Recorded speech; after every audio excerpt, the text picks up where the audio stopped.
Hello, hi, my name is Lynn. I'm currently a junior studying business here at Marshall and absolutely love the movie. And actually I have just two questions for you. Okay.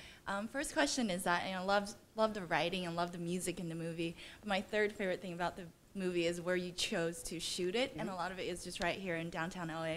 You mentioned you went on a tour, but a lot of these places like Angels Mill, even when you walk by there, they're not necessarily things that catch your eyes. Yeah. So I was wondering what about them kind of charmed you or charmed Mark to choose these places.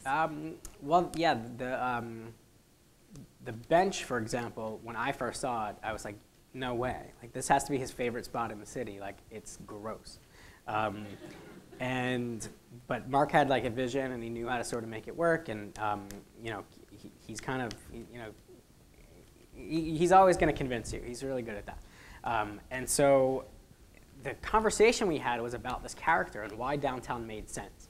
And there was something about the fact that all he ever does is look into the past. He's not thinking about anything but how to make this thing that broke back, come back to life so we can have it again.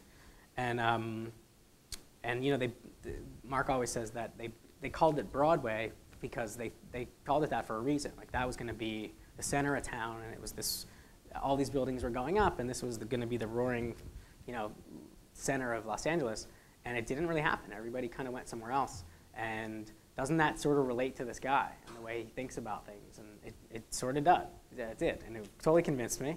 And we were able to kind of run with that in the writing a little bit, and we were able to incorporate a lot of the places downtown, and that whole idea of, like, when you look on the street level, it's not so beautiful, but if you actually do take this time to look up at some of the buildings and some of the things that they built when they were trying to make this into something else, it's kind of amazing.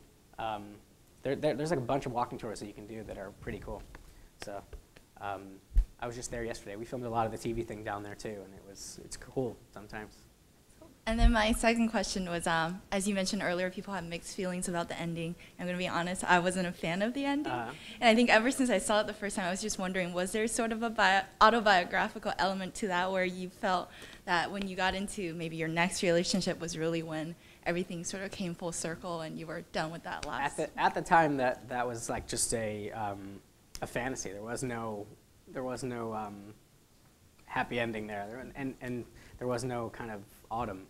But it was an idea that was very graduate-y to me. It was, oh good, he's found the happy ending, or uh-oh, he's going to screw it all up again. Like, has he learned anything? Has he not learned anything? And there's ways to watch it. And it's just an idea of the first time you watch it, you could see it this way, and then another time you watch it, you could be like, oh man, he's in for it again because he hasn't learned shit.